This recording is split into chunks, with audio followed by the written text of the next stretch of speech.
Chapter 6. Do the currency fluctuation affect the economy of a country? Of course, we know that currency fluctuations directly impact the stock market of a country. One question that always boggles the minds of all naive investors is, why do the currencies fluctuate at all? Well, it is the most valid question that comes to the minds of all beginners who are investing in share for the first time. As you must have seen, a few currencies are continually rising to an all-time high, whereas others are following a downward spiral path. So what makes these currencies fluctuate? One simple reason for the currencies to fluctuate is the variation in supply and demand of the money. The amount of domestic currency circulating in the economy of the country is majorly governed by the country's import and export value.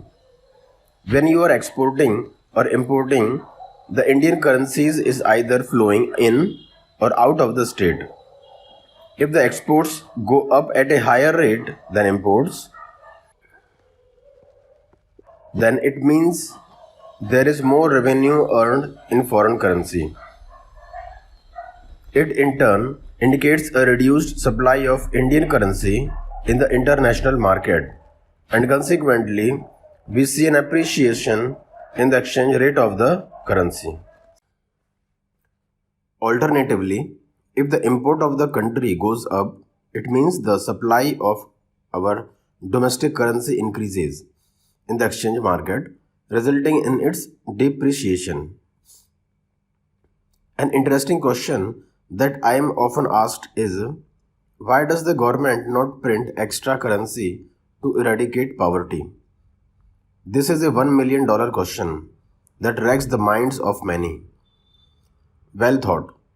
Though the rationale behind this concern is right, yet the answer to this is no. The government cannot do it ever. Why? Here is the explanation. Number 1. Distributing free currency will lead to the currency devaluation. The national wealth for any country is fixed and increases only with the increase in the economy. Suppose the government start distributing the currency for free to the poor, then the money flow increases in the country. But the economy or the wealth of the nation remains the same. Hence, as per the demand and supply equation, the increased supply of the currency depreciates its value. Number 2. Distributing free currency will lead to pseudo-inflation.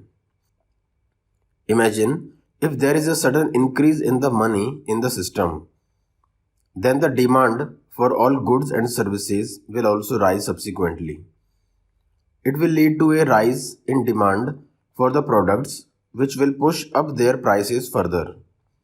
Consequently, this leads to pseudo-inflation, which will ensure that you buy the same number of product as before, but against an extra cost. Thus, in both situations, we are back to square one.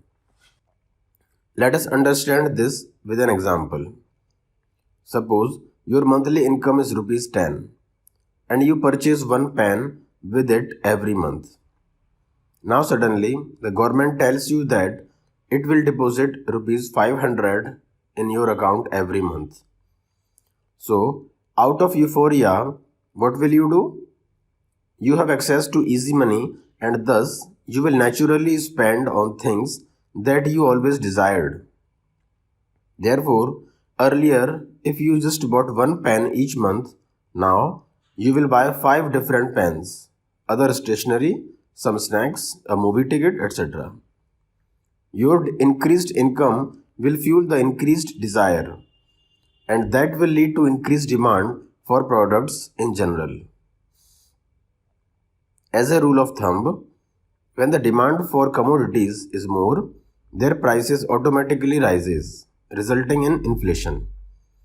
Thus the same pen that you were buying for rupees 10 will now be available to you for rupees 500. Hence, Free currency distribution to eradicate poverty will instead creates more debt.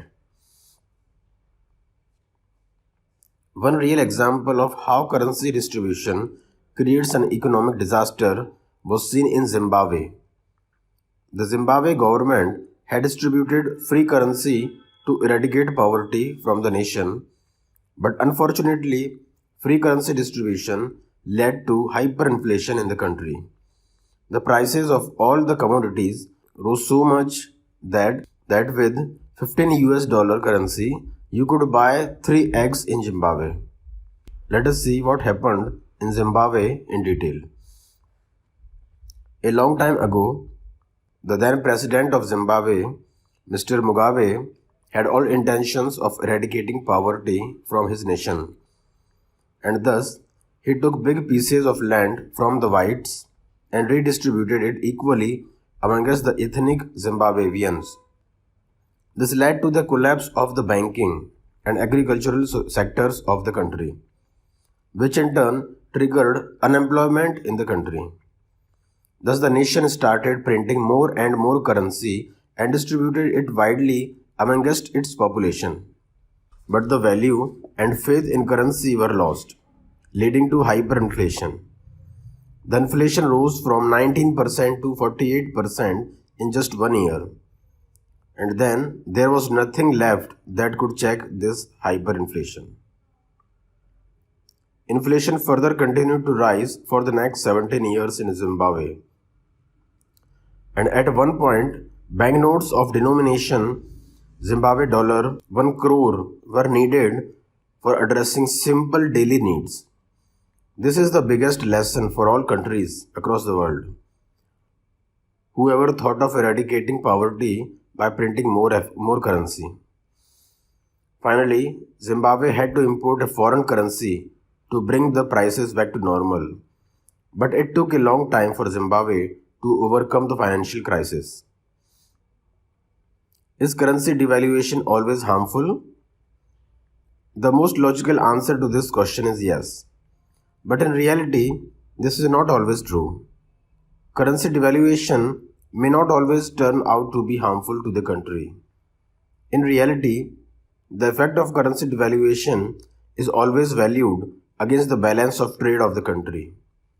Suppose the country's export are higher than its import, then the foreign reserve of the nation goes up. Hence, the currency value appreciates and vice versa. So, when the nation's currency depreciates, it sets an alert to push the exports more, which otherwise get ignored. Therefore, it is wrong to say that currency devaluation is harmful at all times, because if the currency devaluation is handled well, then in turn pushes the exports, increasing the foreign reserves.